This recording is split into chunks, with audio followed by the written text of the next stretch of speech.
हे students, cloud classes में आपका स्वागत है। मैं हूं पूनम और मैं आपको राजस्थान जीके है वो पढ़ाऊंगी।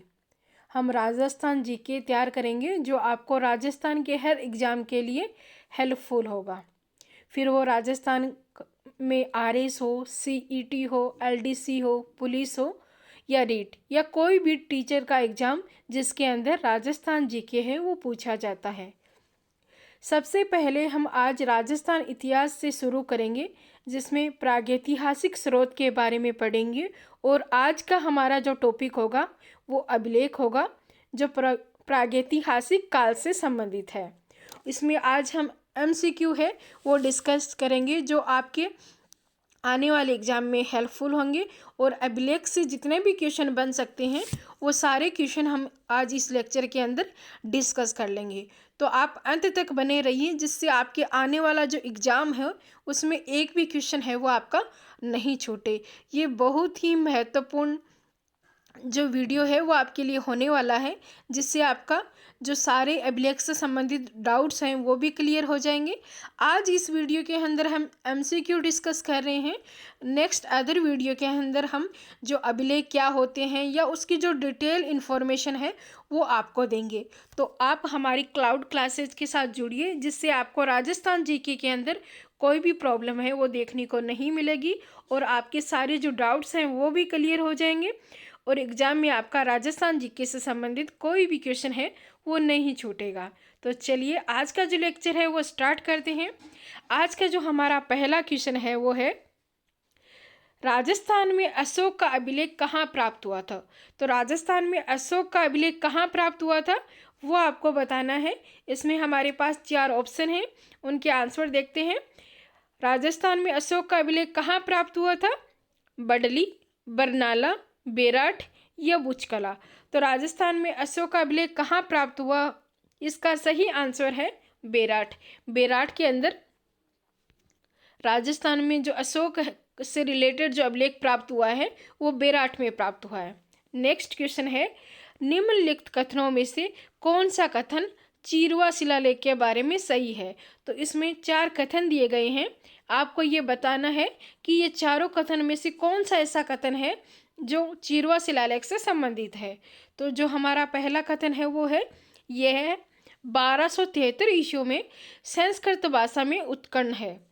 दूसरा, रतन प्रभु सूरी इसके प्रशस्तिकार थे।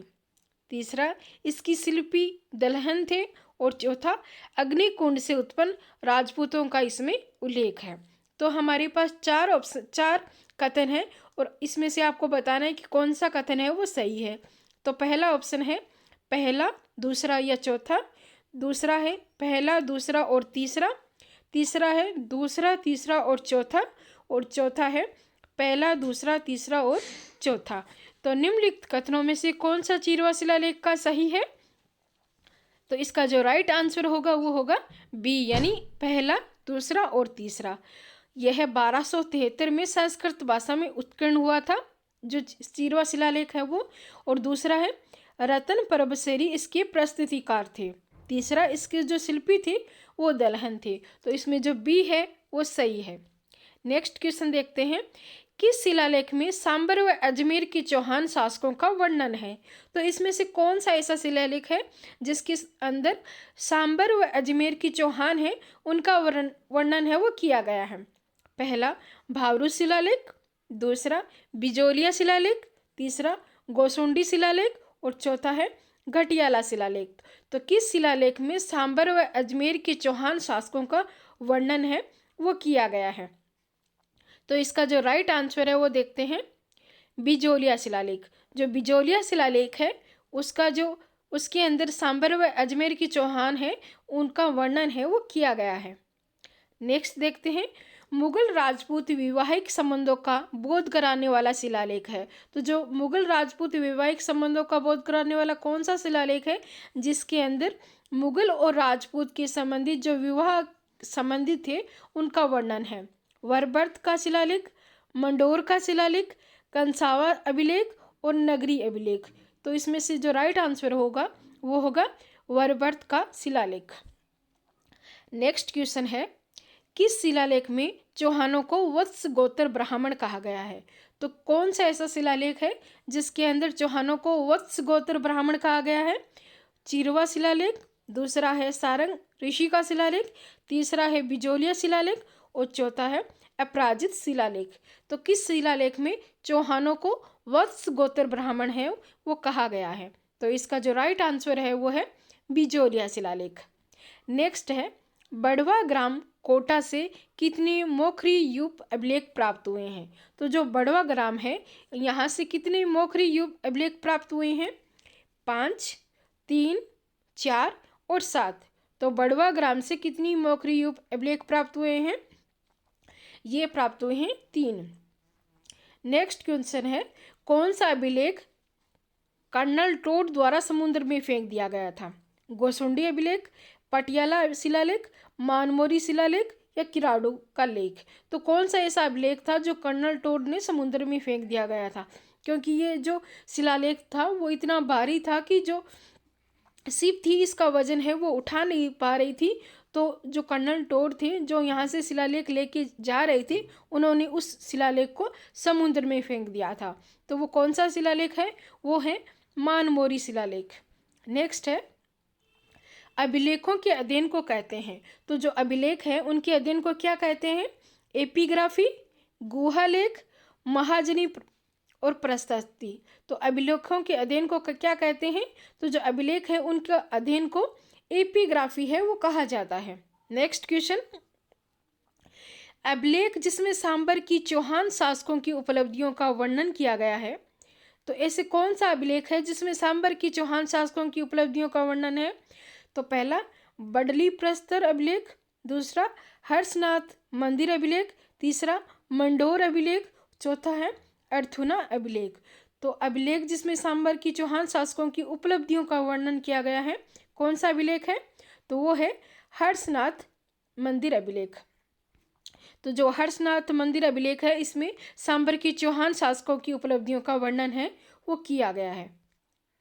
नेक्स्ट है, प्रारंभिक अभिलेखों की भाषा कौन सी है? तो जो प्रारंभिक अभिलेख है उनकी भाषा कौन सी है?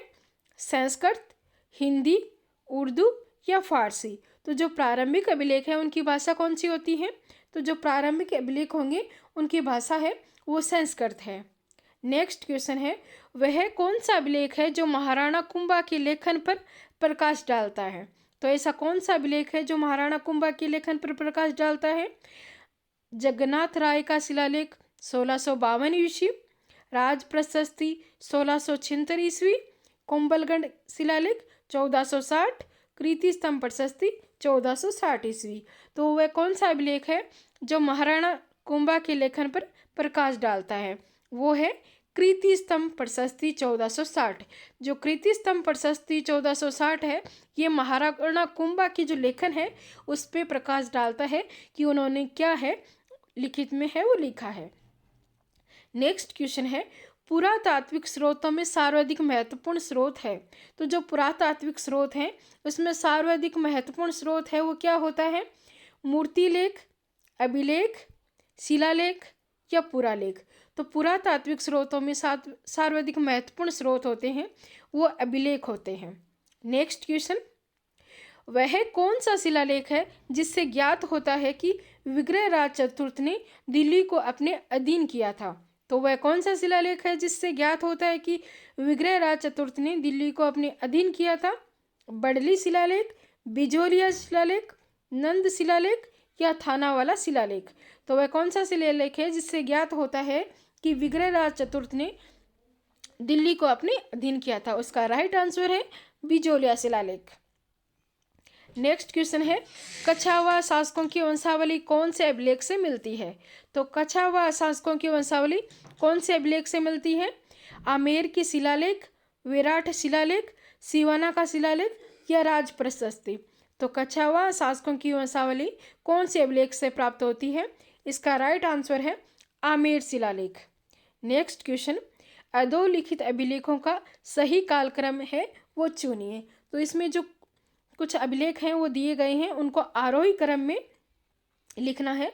तो बिजोलिया अभिलेख, नेमिनाथ अभिलेख, गोसुंडी अभिलेख या बुचकला अभिलेख। तो इसका जो आरोही क्रम है वो कौन सा सही होगा? पहला, दूसरा, तीसरा और चौथा।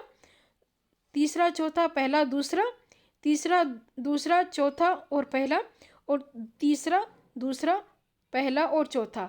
तो ये जो अभिलेख दिए गए हैं इसका सही कालक्रम लिखना है आरोही क्रम में। तो इसका राइट आंसर क्या होगा?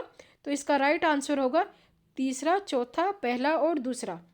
यानी सबसे पहले गोसुंडी अभिलेख, दूसरी बुचकला अभिलेख, तीसरा नेमिनाथ अभिलेख और चौथा बिजोलिया अभिलेख। ये इसका राइट आंसर होगा। तो डियर स्टूडेंट्स, ये थे हमारे आज अभिलेख से संबंधित क्वेश्चन। आपको ये हमारा वीडियो कैसा लगा? आप कमेंट करके अपना फीडबैक है वो ज़रूर दीजिए, और हमारे चैनल क्लाउड क्लासेस को सब्सक्राइब कीजिए, जिससे आपको और भी महत्वपूर्ण वीडियो है वो मिल सकें, जिससे आप अपनी जो तैयारी है वो और अच्छी कर सकें। तो आज के लिए इतना ही। Thank you.